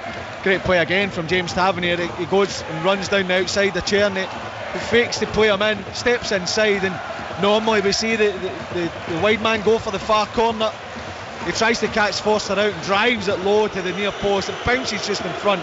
Not a comfortable one for him, but I think that shows you the confidence that the Rangers players have at the minute. Now that goal in this live Europa League table puts Rangers 5th and drops Tottenham down to 12th. So Ange Postecoglou's team in danger of not getting into the automatic spots to get into the knockout stages. More misery for the Australian. Tierney into the box, cross from by Rami, and it's cleared away by Porro on the edge of the 6-yard box. This increasingly under pressure beleaguered Tottenham defence. Tavernier crosses on the right hand side. He's put too much on that, sails over everyone and goes out for a goal kick to Tottenham, who trail here by a goal to 0. Tottenham with Forster in goal. Back for Pedro Porro, Archie Gray, Radu Dragoshin and Destiny Udogie. In midfield, Rodrigo Bentancur, Yves Bissouma, James Maddison, and a front three now of Kulusevski, Son and Brennan Johnson. I mean, they're all international players apart from Archie Gray. This is a Tottenham team who should be able to do better than this, albeit away from home at a pulsating Ibrox. But Tottenham are not performing to the sum of their parts here, as Maddison on the halfway line is pointing fingers, he's shrugging, he's not happy, but it's just not working for Tottenham, and they're still inside their own half here as Gray eventually comes over the halfway line on the right hand side, gives the ball to Pedro Porro. Kulusevski's made a darting run towards the byline right hand side. Robert Proper comes across, wins the ball off him, all too easy as Rangers recapture it again, and Tottenham don't get a shot in, and Rangers play their way through the press. This is Yilmaz accelerating away from Bentancur. Bentancur trying to bite back. Yilmaz keeps it moving and picks out Tierney just outside the penalty area. Second goal for Rangers could settle this. Tierney runs through, tries to get the shot away. He beat two defenders, he couldn't beat the third, and Dragoshin should be able to clear here, but you can't take anything for granted for Tottenham, and you can't take that because he's messed it up. He's given the ball away to Diomande. Rangers back inside the penalty area, and then they can't get the shot away, and Udogie rolls it back to Forster. And suddenly they're going to have to clear the ball. Eventually Forster sees some sense and just wallops it up towards the halfway line. But Rangers are winning every 50-50 ball at the moment. Rangers won, Tottenham 0 on 5 Live. Yeah, they are. They're winning every 50-50. They're playing the crisper passing, the movement's better, they're carrying more of a threat. Here come Rangers down the left hand side. Yefte, low cross comes in. Dragoshin at the front post makes the interception, and Bentancur plays it out low towards Porro, still just outside his own penalty area. Much has been made, James, about the stubbornness of Ange Postecoglou to stick to his system. It's a red flag. It is a non-negotiable with him. At what point does that red flag get taken down off the mast? Well, look, from his time up in Scotland, I can tell you absolutely categorically, he won't change. He won't change. It's the way that he is. It's the way he sees football. But what I will say is, this has not been a case of Tottenham, bombing forward and overexposing themselves. They just haven't really shown enough appetite for the game so far. Here they come with Bentancur. Tottenham seeking a way back into the match. Kulusevski, low ball in, shot from Brennan Johnson, too high and off target, and they just can't catch a break here at all. At Tottenham, Brennan Johnson, who's been in the goals this season, he's into double figures for the campaign. Tottenham's top scorer in all competitions, but he couldn't hit the target there. No, but it's much better from Spurs. I mean, it wouldn't be hard to be much better, but they're showing that threat going down the right hand side, and as I said, when it comes from one wide man, they know exactly where to be. Brennan Johnson, if anything, it's just a little bit behind him. He's having to generate the power himself. He's trying to be really precise and go for that top corner. It was never troubling Jack Butland, but at least it's a sign that Tottenham are going to go and threaten Rangers and try and get themselves back in this game. But at the minute, Rangers look like the stronger side all over the pitch. Lazio have taken the lead against Ajax. They were in front, Ajax back on level terms. Now it's Ajax 1, Lazio 2. Significance of that is it puts the Italian club to the top of the live UEFA Europa League table as things stand. Rangers in 5th for the moment, and Tottenham sliding away down in 12th place. Manchester United, who won earlier on today, are up into 8th position. Remember, top 8 is the key. Those top 8 teams go through automatically to the knockout stages. Archie Gray inside the centre circle for Spurs. Tottenham wearing their white shirts, playing from right to left as we look down. 5 live at BBC Sounds. We're also live on BBC Radio London tonight. It's become high jeopardy for Tottenham Hotspur. The run of form they've been on, the disappointment, the miscues, the miscommunications, and they've come here tonight shorn of any sort of confidence, and it really shows. Dragoshin into Madison, they've given it away again. Raskin's having a good game. He helps it on to Igamade. He's the goal scorer tonight. Now to Cherney, just outside the tee. Plenty defenders in his way. Back to Igamade again. Can he get a shot in? Right footed this time, blocked away by Porro, and it spins out by the corner flag, and Igamade's just going to keep it in play here. We'll go for an update to the Women's Champions League in just a moment. Let's see what Rangers can do on the attack, on the edge of the Tottenham penalty area. Bentancur tries hard to win it back, but Raskin stands his ground, and Rangers do hold on to possession, and they're back to the halfway line once again. Let's get an update from Manchester City against St Pölten. Here is Sarah Mulcairns. And City finally have the breakthrough. They lead 1-0 against the Austrian champions. Figino with great work down the right hand side, and then Lily Murphy, the 18-year-old, on her first team debut tonight. She tapped it in from the left. It's Manchester City 1, St Pölten 0. Manchester City already through, hoping to top the group. Here is Cherney for Rangers, sends in a low cross, comes off Brennan Johnson, and Rangers with a guttural roar celebrate the winning of a corner kick on the right hand side. They are keeping this pressure, keeping the lid on the bubbling pot, and Tottenham at the moment are finding it too hot in the kitchen. Yeah, it is, everything you expect to see from Spurs, you're seeing it from Rangers. Confidence, players, look like they're enjoying themselves, they're playing with freedom, and they're causing Spurs so many problems. Spurs, on the other hand, zero confidence, don't have any creativity, no energy in their team at the minute. Cherney rolls the corner short to Tavernier. Back to Cherney, edge of the penalty area, reverse move, low ball in front of the goalkeeper, and he's done well. Forster diving down low at the feet of, was it Raskin who slid in ahead of him? And boos for the former Celtic man back here at Ibrox. He'd have known that was coming. Tottenham are shot here. They can't get it out. Brennan Johnson's given it away cheaply again. Cross from the right hand side, sails over everyone, and is kept in play by Yefte. That's a better delivery in. Cherney jumps, can't shoot. Diamande low, deflects out for a corner. Rangers are banging on the door for a second goal. 57 minutes played. Rangers 1, Tottenham 0. I think that's a save from Dragoshin. That is troubling Fraser Forster, because Diamande, when it comes to him, he catches it in the volley, he hits it down into the ground, and the spin is taking it away from Forster but towards that far post side netting. I think that Dragoshin stopped a goal there, and that just shows you where Rangers are at the minute. Philip Clement's been drumming up the crowd, he's waving his arms, playing cheerleader down there. There was always going to be a hectic atmosphere in Ibrox tonight. Of course there was. Big European night, the return of Ange Postecoglou to these parts, the old Celtic manager. We knew it was going to be deafening, but Rangers have been able to harness that energy. They're putting in a performance to be proud of. They want the second goal though to secure a win here. The corner's played in, under pressure. Archie Gray has to head it out, and it's another corner in quick succession for Rangers. Yeah, I think Robin Propper's looking at the referee here. Archie Gray had a handful of his jersey, but I think both of them are grappling for it. But again, Spurs, we know they're not great defensively from these set plays. They do have video assistant referee for any tomfoolery in the penalty area, these set pieces. Here comes the latest Rangers corner, played in towards the front post. Bentancur wins the header, tries to head it out towards Kulusevski. Tottenham again cannot clear their lines. There's a hunger about Rangers as they get it back again. Low cross comes in too close to the goalkeeper, and Fraser Forster, all in yellow, is able to gather.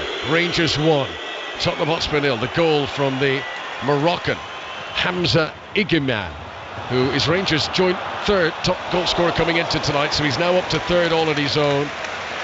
Butland has come right out to the edge of his penalty area there to grab the ball, and he gets there just in the nick of time ahead of Kulusevski. That's an incredible save, because it looks like Jefte, who's matched Kulusevski, is going to allow that to run through to Butland, and that's exactly what Jack Butland thinks, and he goes to head it back to him, but Butland's almost outside his box.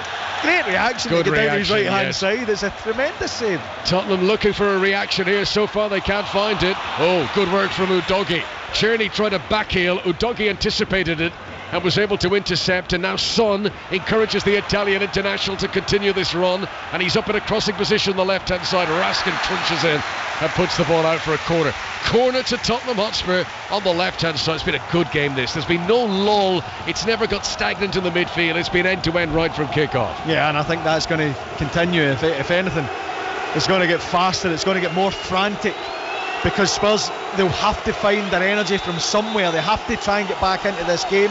And if they do and overexpose, then Rangers are looking dangerous on the counter-attack as well. Ange Postecoglou is going to make a triple change here.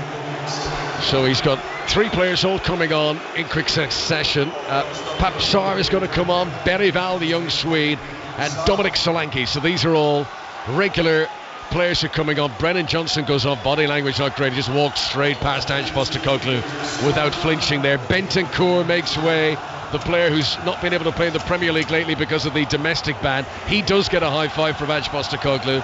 And then Yves Bissouma is the other who departs to allow Sarr to come on. So Solanke is on to lead the Tottenham attack. Tottenham, who need a goal here, trailing as they do by 1-0 at Ibrox in the Europa League. So Tottenham corner. Maddison, who's now got some fresh faces to aim for.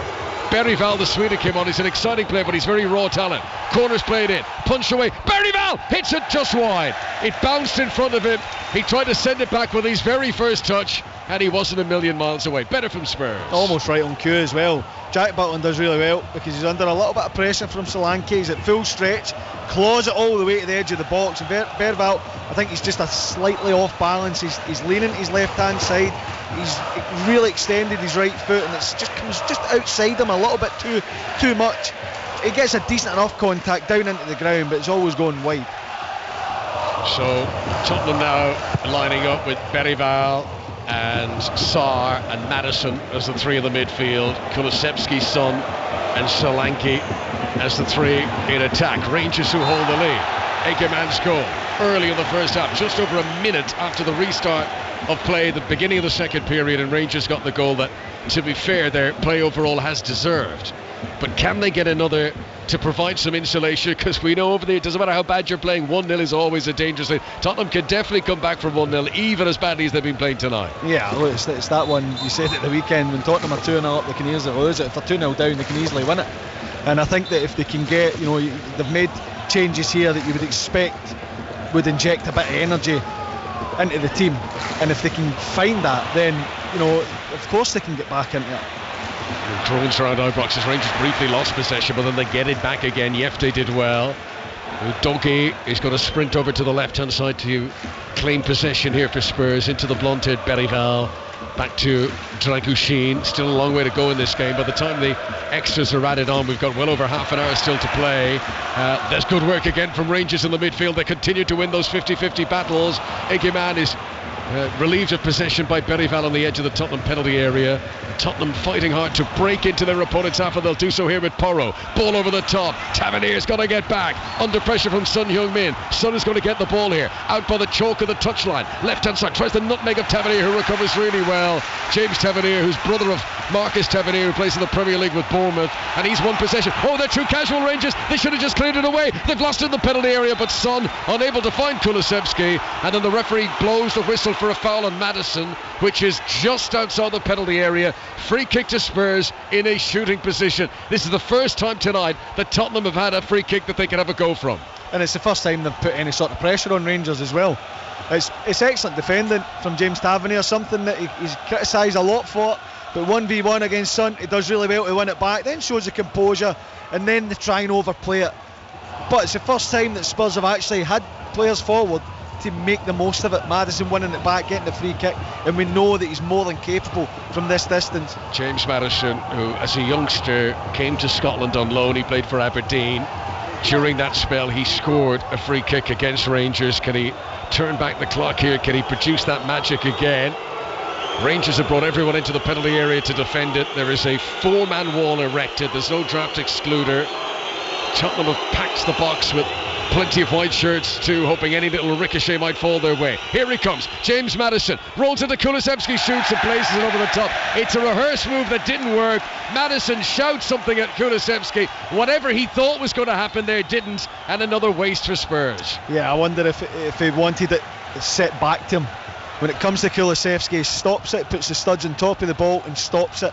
I wonder if he just wanted that to come back to him ever so slightly, because then he can hit it quicker and maybe catch Jack Butland out. And you mentioned his free kick for Aberdeen.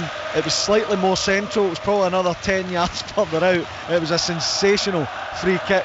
And I just think it's the exact same thing as you mentioned, that when he lined up to take the free kick, he's done it before. Can he do it again? James Maddison, whose most recent goals came when he got 2 against Manchester City 3 league games ago. That was on his birthday. You know, it just shows this is a Tottenham team that beat Man City 4-0 3 league games ago, and here we are saying they're a shambles tonight. I mean, how the pendulum swings in modern football is remarkable. Absolutely, and I know they lost the game. Oh, hang on, mistake at the back by Sarr, but Dragoshin was in to sort of make amends, but not really, because it's been given away again, and now Dragoshin's got Tierney to deal with in the penalty. That looked like a push. Tierney goes down. Officials don't flinch. They don't feel there was enough there, and Tottenham played out for the back. Sorry, James. Yeah, too weak there for me. Tierney are strong, whatever way you want to look at it, from Dragoshin. But I'm saying at the weekend, although they lost the game, they scored 2 goals against Chelsea as well, who everybody's talking to be, you know, title contenders. So they just haven't offered enough going forward. Son to Udogie, edge of the penalty area. Diomande has tracked him. He's got to be careful here on the edge of the box. Udogie flicks it back to Maddison. Now that's good. Bit of invention. We haven't seen enough of that from Tottenham today. Here comes a cross into the middle. Porro's arriving. Angle's side. Butland saves with his right foot. Best we've seen from Tottenham in a long time. Kulusevski tries to keep the good vibe going. Digs into the penalty area, but Tavernier is there. He nods it onto himself and clears it away down the right-hand side. That was better from Spurs. They were using their heads a little bit there as they get it back again. There is still 25 minutes plus the stoppages to go. Back to Manchester City against St. Pölten in the Women's Champions League, and Sarah Mulcairns. City have got their second. They're leading 2-0 against the Austrian champions. Carbon copy of the first goal for Gino with great work down the right, and it was Kirsten Kasperai this time front of goal to tap it in. It's Manchester City 2, St. Pölten 0. Earlier on at 5:45, Arsenal won away in Vålerenga in that competition. There were wins in the Europa League earlier on today for Manchester United, who won away in the Czech Republic in that 5 o'clock kickoff against Victoria Plzeň. Chelsea played early in the afternoon in the Conference League. They won 3-1 away at Astana. Hearts were beaten in Copenhagen in that competition. And here in Glasgow, in Ibrox, Rangers 1-0 up against Tottenham Hotspur as Solanke hopes that he's done enough here to win a corner, and he has. Corner to Tottenham down the right-hand side. This ain't over yet. It's not, and Tottenham are now showing exactly what's been missing. A bit of energy, speed in their pass, the speed in the movement. Still, Jack Butland saved just a couple of minutes ago. A tremendous save from Brennan Johnson down to his right hand side. It wasn't Johnson because he's off the park. Down to his right hand side. Tremendous save. Here comes the corner. High and swirling from Kulusevski. Missed by Dragoshin. Chance of a Rangers counter-attack if they have the energy here. That's good work from Yilmaz, who's gone through Berryval. Fair play to Dragoshin. He's going to get a yellow card for this, but he worked really hard to sprint back and to make the challenge on Yilmaz. And that is a foul that gives Rangers a free kick and allows Tottenham to get players back into position. Yellow card for Radu Dragoshin, the Romanian defender. Right, we've seen 4 substitutes already come on for Tottenham. There's going to be a double change here for Rangers. Dion Sterling, former Chelsea player, is going to come on, and Conor Barron, who's done well since joining Rangers from Aberdeen in the summer. Barron, number 8 on his back. He's played in every game in all competitions for Rangers this season. No surprise that he comes on here, and he slots into the midfield. Tierney is one of those who's going off. Yeah, Tierney's going off. Barami, the other. Yeah, sorry, Conor. I thought that potentially Tavernier was going to go and play wide right, but Sterling. So, yeah, it's interesting. I'm more looking at how Rangers go forward from these positions, because a lot of talk about Tavernier or Sterling. They're now on the same side. Be interesting to see how that works. Right, here is Diomande trying to get it out to Yilmaz, who made a good run on the left-hand side. Tottenham get it back. Papsar on the edge of his own penalty area. Pedro Porro, right back position. Tottenham have got to go through such Herculean effort just to get it out of their final third. There's a hunger about the Rangers press that has been there all night, and Tottenham not at their highest confidence levels, and any little misjudgment of a pass and they look to be in trouble. Eventually they do go long here. Sarr's going to try and control, but Proper is with him. Proper should have put the ball on the play, and eventually I think he's fouled there, is he? Or is it going to be a throw? I'm not sure, but it's certainly Rangers possession on the far side. It is a throw-in. Throw-in for Yefte. Clock ticking on at the moment. If you're a Tottenham fan, you'll be looking up with caution to see that the clock's about to hit the 70th minute. And I think that introduction of the triple change has breathed a bit of new life into Spurs. Is it going to be enough, James McFadden? Well, there's still loads of time, but you're right, it definitely has breathed a bit of life into Tottenham, because they're playing with that energy. But I would say that Rangers, it looked like there was a chance, because they put so much into it, that there could be a a bit of tiredness creeping in, but they seem to have got the second wind and trying to get control back in the game. Don't forget to bring 5 Live with you with BBC Sounds. You can pause and rewind any of our live commentaries, any of our programmes across the network using the BBC Sounds app as Fraser Forster clears the ball away, right-footed up towards the halfway line. Solanke, who's hardly had a touch since coming on, beaten in the air by Leon Balogun. Balogun, who to come on as a substitute in the first half for the injured John Souttar. Here is Son Heung-min twisting and turning, trying to shrug off Sterling inside his own half. Tottenham do hold on to the ball, but they're not finding anything easy at the moment. Dragusin gives it to young Archie Gray, 18 years of age. Back again to Dragusin, the 22-year-old, bandage on his left hand. He plays a 1-2 with James Maddison. Tottenham trying to get some fluidity, trying to get some tempo going here. Son helps it on to Udogie. Udogie, who's midway inside Rangers territory. Barron's come across to challenge him, and the ball goes out of play. I thought last touch off the Tottenham man, and the officials agree. Throw into Rangers, who still lead by a 1-0. Yeah, look, I think there's been definite lift in the energy from Spurs, but it's still lacking that real speed in the attack. They're trying a bit better, but they just can't seem to cut Rangers open. There's a lot of Tottenham fans who've made the journey up from London. They're taking over 2 sections of the stand tonight. There'll be many Tottenham fans listening to our commentary here on BBC Radio London, and they're wondering if Ange Postecoglou's just lost his sparkle here. Is he able to produce the moment that Tottenham desperately need here to get back in the game? A direct ball is too direct from right back for Burrow, and it sails all the way through to Jack Butland, the Rangers goalkeeper again. And those final passes have not had the high quality that Tottenham would expect. Here come Rangers over the halfway line. Yefte's left it behind him. Kulusevski, though, is beaten to it in a slide by Raskin. Falls for Kulusevski again, but this time he's tackled by Proper.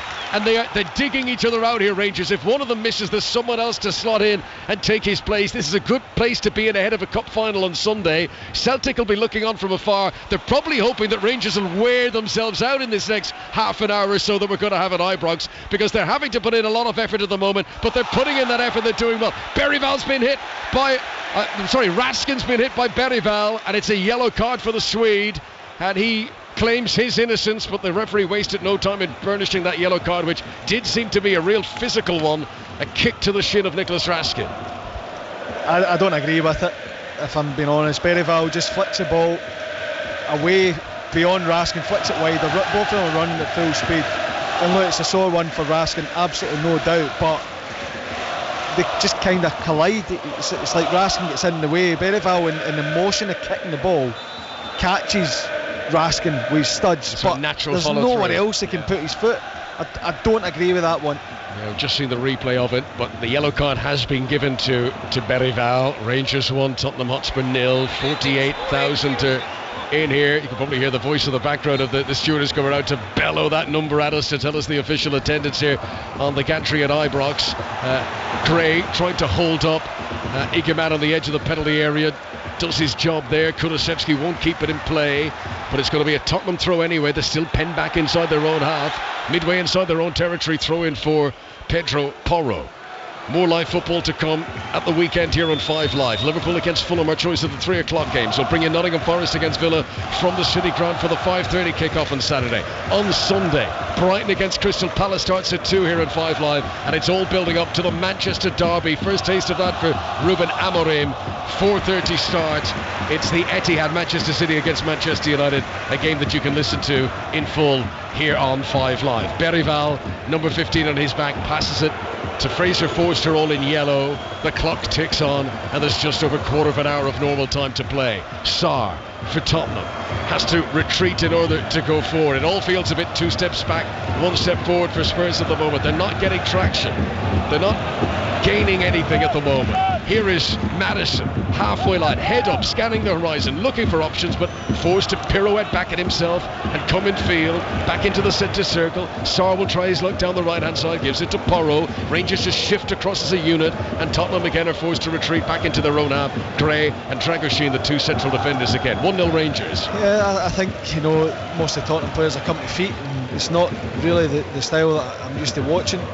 Certainly Ange Postecoglou, that his side, it's high energy, it's taking risks, and you have to take risks in the right areas, but it's just so you can pin the back line all the way back. but when it comes out, Son will come to feet, he'll drop maybe 10 yards, and then they have to go and recycle. I mean, they're knocking the ball around the back here and not really going anywhere. Football daily podcast from 5 Live Euroleagues available for you tomorrow, looking back at the Champions League action. Here comes Spurs, down goes Banzinson, Kulusevski, he's going to score. They might have had a penalty anyway, but Tottenham score. Kulusevski to the back of the net. The referee points towards Maddison. He would have given a spot kick had that not ended up in the net, but Tottenham were delighted to play on. It's been a malfunctioning night for Ange Postecoglou's team, but there's enough quality in the team to get it back to 1-1. Ibrox is stunned. Rangers won, Tottenham won. Maddison is hobbling, but he's back up on his feet. And it's more like it. You know, I just spoke a second before they actually moved bodies forward. Spurs, that they were just knocking around the back. Maybe they were just trying to look for those little gaps. It's Kulusevski coming off the right hand side. Solanke making that run in behind. I couldn't believe he didn't shoot. It was a great angle for him to shoot, but he obviously knows better than me, because he picks out Maddison, who does really well to get his body in a cross. Probably would have been a penalty kick, and Kulusevski just follows it on. He's the one that played the pass to Solanke, and it's a cool finish, just back beyond, back across, Jack Butland down to his left hand side. It's a composed finish. I expect to see far more energy from Tottenham now. So Dejan Kulusevski, Tottenham substitute, who scored one Champions League goal in his time at Juventus. That's his first ever Europa League goal. What an important one for Ange Postecoglou. The extra significance of this game, back at his old, hunting, stomping ground in Glasgow, back at the home of his old rivals Rangers, to be 1-0 down, to have fought back on a night when his team has not been playing well, to get this to 1-1, and maybe still for Tottenham the chance to go and win it. How are Rangers going to react to this? The big physical effort they've put in already, knowing in the back of their minds they've Celtic in the League Cup final to come on Sunday. Can Rangers mentally get themselves in a place to give this everything now for the closing quarter of an hour? I mean, with stoppages there could be 20 minutes still to play, and for all the misfiring from Tottenham this season, Kulusevski's probably been one of their better players.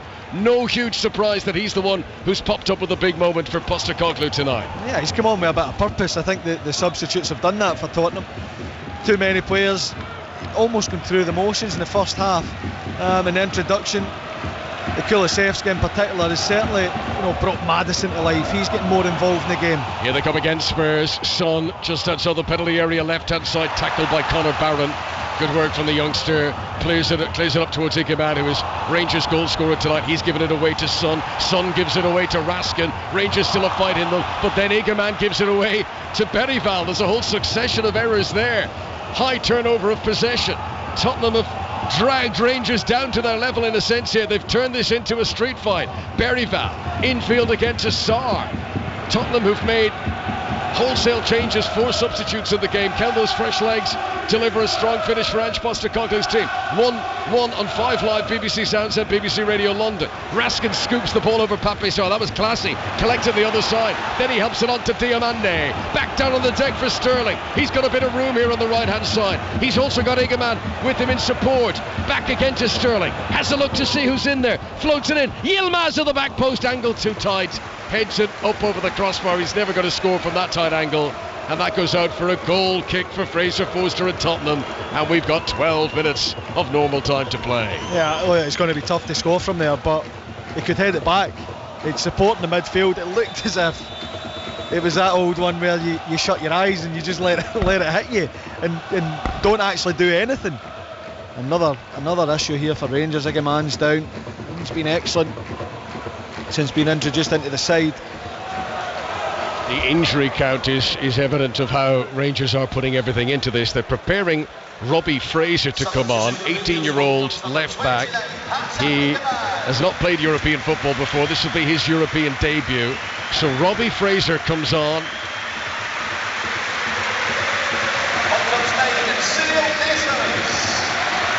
And they're also going to bring on Dessers, who's been in the goals this season. So Rangers, who've been in front for so long at Ibrox tonight, hoping that they might still be able to recapture that lead. Yeah, and you were speaking earlier about the big push and trying to get themselves back in with a cup final. The players won't be thinking about that now. They'll just be thinking about trying to, at the very least, keep it at 1-1, and if they get their opportunity to go forward, then go forward and try and get the winner. They've been more than a match for Spurs tonight. You can just feel that Spurs are getting on top, they're getting control of the game, which could stretch it and allow Rangers to catch them on the counter-attack. Dessers has got 3 goals in his last 3 home games, scored twice in that 6-0 win over Kilmarnock, the last home match here, and he's come on now to lead the line, just to give Tottenham's somewhat makeshift defence something else to think about in the closing stages of this game. If you're joining our coverage at 5 Live, Igueman gave Rangers the lead just after half-time. Tottenham are attacking here. Kulusevski to the byline, hoping he'll get a corner, and he does. Corner to Spurs. But Igueman, who put Rangers in front, Kulusevski, has been able to level the match up again, and it's on a knife edge going into these final 10 minutes at Ibrox in the Europa League. And you can say what you like about the new Europa League format or whatever, but producing games like this feels like it wouldn't feel out of place as a Champions League game tonight. It's got that big match atmosphere about it inside Ibrox. 1-1. Tottenham have sent everyone forward apart from Udogie. Here it comes into the penalty area, comes down for Berryville. Referee's whistle is blown. There'd been a foul on Diomande. Free kick to Rangers on the edge of their 6-yard box. Yeah, and probably a good one for Rangers, because Berryville's got loads of time to take a touch, and he has a little shot in his tame, but I'd imagine it would be much better had the referee not blown his whistle. And it's a big 10 minutes or so plus added for Rangers, because they put so much into it and they've played some good football. This has not been a backs to the wall performance at all from Rangers. They've played some really good football, look dangerous, energetic, and they've forced Tottenham into making mistakes that we don't normally see. Tottenham need to dig into their memory bank here. They've got to produce some of the Premier League quality they brought to Glasgow tonight. Yefte crossing, Dessers was ready to tap it in, and Fraser Forster gathered at the front post ahead of him. It would have been a simple tap off his forehead for a goal, with almost his first touch for the Frenchman the Nigerian had that worked out. And another reminder that Rangers aren't just going to sit back now for 1-1. They think they can make this 2-1 again. Absolutely, and quite rightly so, because they've put so much into it. Kulusevski to Berryville. Berryville is a real trickster. He's got a lovely shift of balance, very elegant, stylish player. Ross, I mentioned, he's only played a handful of games for his club in Sweden before joining Tottenham, but they're hoping to make him into a player. Here he is again, rolling the ball back to Archie Gray, another youngster. 82 minutes on the clock. Gray gives it to the right-hand side to Petro Porro. Kulusevski's made a run forward, in towards Solanke. Solanke was there, gets it back in. Kulusevski. Solanke tries to volley it first time. Good defending Balogun. As he was ready to pull the trigger there, Solanke. Balogun leaned into him, and no clean shot was allowed. Rangers trying to counter-attack. Arm waved of apology from Robbie Fraser in his European debut. His pass needed more on it to reach Cyril Dessers. Tottenham get it back once again, 1-1. I'll tell you what, it was absolutely sensational between Solanke and Kulusevski. The header cushioned into his path, and then it's James Tavernier at the back post defending magnificently. This thought would always almost be a certain goal, because the link-up play between Kulusevski and Solanke, absolutely tremendous. Rangers, who led for so long, can they recapture the lead later? Could Tottenham, for the first time this evening, get the lead themselves? Free kick to Spurs, foul by Dessers on Berryville. He takes it quickly, immediately a foul on Kulusevski, this time by Robin Proper. Free kick 10 yards closer, still not within range, but this is a more attacking platform now for Tottenham, and Rangers just got to mind their discipline in these closing stages, James. Yes, they do, and don't get sloppy. Look, easier said than done. They've put so much into it. Tired legs, tired minds. Dragic tries to get a header in, and the referee's got to hold up play there. There's been a connection with the head of a defender who's down, and I think some of the Rangers fans behind the goal feel that Balogun has been maybe caught by an arm from Dragusin there. I'm not sure if it was a clash of heads or an arm, but either way, the primary concern is just for the players' well-being. We're going to get to see a replay of it, and physio has run on to treat Balogun. I think was it the arm? That angle wasn't conclusive. You think it was a head-to-head? Might get a better view of it. I think when it comes in, Balogun heads it backwards with the back of his head as Dragusin's going to try and attack it. He gets there first, and there's a clash of heads. I don't think there's anything in that other than a clash of heads which can happen. So having already lost one central defender to injury, Rangers hope that Leon Balogun is going to be okay here. He'll have to leave the field in order to come back on again. They've given him the smelling salts, but a splash of water on the face. He runs off the field keen to get back into the fray as quickly as possible, but important that these protocols are followed with head injuries, and we all know how serious that can be. 84.5 minutes on the clock. It's been a big night at Ibrox. Rangers, who've really entertained their fans, holding the lead for much of this second half. Tottenham, who've been able to battle back, but here comes Dessers for Rangers. Is he in? Oh, great save! What a save, Fraser Forster. Well, there was a defender lunging in as well, but that looked certain to be a goal. Dessers did everything right. How did that not go in, James McFadden? I've no idea, because it's absolutely tremendous from Dessers. Little flick over the head of Archie Gray. Looks like he's going to pull the trigger. Brings it onto his left.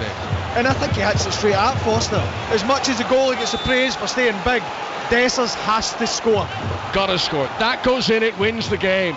Tottenham are too feeble, too fragile in their confidence. I don't think they could have withstood going 2-1 down. But Fraser Forster, the former Celtic keeper, makes a big block at Ibrox, albeit, as James illustrates, Dessers did put it straight at him when the whole goal was at his mercy. Just needed a cultured, and he had done so well in terms of cultured touches to get into that position. Here comes the corner, played in by Tavernier. Solanke heads it out. Kulusevski's the only Tottenham player who remained forward. He's immediately robbed of possession by Barron. Gives it back out to Tavernier. Dessers now crossing position on the right hand side. Tottenham, who want to attack, who want to go grab a winner. Remember, they're the one who are languishing down the table. Rangers above them. Here's the cross from the left hand side. Dessers!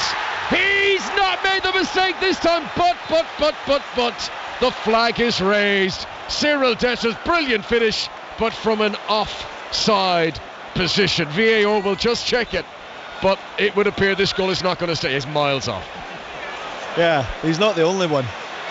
I mean, it's a nice finish, I have to say. It bounces right in front of him, and it's composure that we just didn't see a minute ago. But he's clearly offside. Good game this, really has been. Tottenham, who've not been able to reach the heights we know they're capable of. Rangers, who've risen it up again. There was a lot of pessimism about how Rangers would do in this game because of the distraction of the cup final of the weekend, but they've really put in a great showing. Sterling here is fouled. Free kick to Rangers, crossing position. Thought for a moment the referee was reaching for the card again, but it's just his little referee spray. So Rangers are going to get a set piece here. Robin Proper is having deep conversations with James Tavernier, and I'd imagine it's something along the lines of, cross it into my head and I'll put it in the net. As Tavernier comes across. Oh, they've taken it quickly, have they? No, too quickly. Referee hadn't given them permission to do that. Son is being erected as a one-man wall. James McFadden. Yeah, look, it's a chance for Rangers. We know Tavernier's delivery is excellent. Balogun, really aggressive. I won't be surprised to see him go and attack it and get on the end of it, get something. Can they keep it alive? Tavernier, that big chat with Proper, who's at the back post from where this is going to come.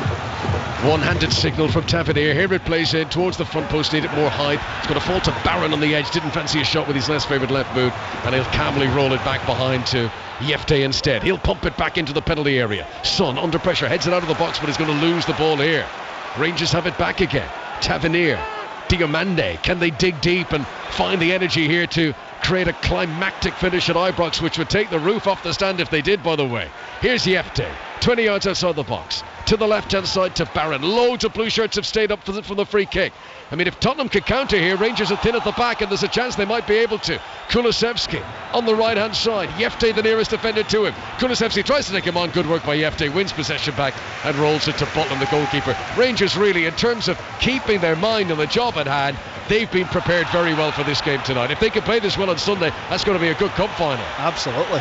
And the confidence they'll have going into it, because they've been outstanding tonight. Here's Porro, right hand side for Tottenham, can't beat the first defender. And young Robbie Fraser, who's been thrust into the Lions' den here.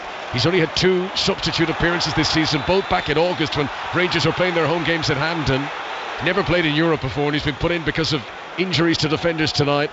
But he's standing firm as part of this Rangers rear guard now as they prepare to defend a Tottenham throw-in on the far side. Tottenham play from right to left as we look down. Into the final minute of the 90. Berival floats it across the edge of the penalty area. Son takes it down on his left instep. Wonderful technique. Ball on his feet now. Dancing in front of Tavernier. Nutmeg into the box. Udogi back to James Maddison. Nice twisted turn. Flicks it to the back post. Solanke header. I thought it might have been going in, but it was a handball, and it's saved by Butland anyway.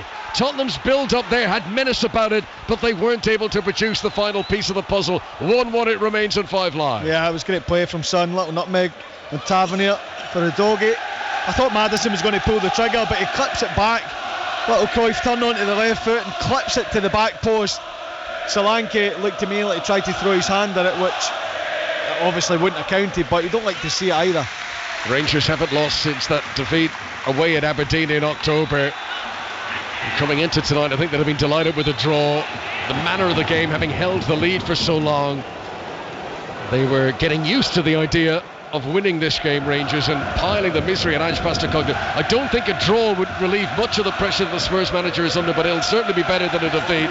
3 minutes to be added on here. It's enough time for either of them to go get a winner. Yes, it is. And Rangers, they still look like they've got that energy, that commitment.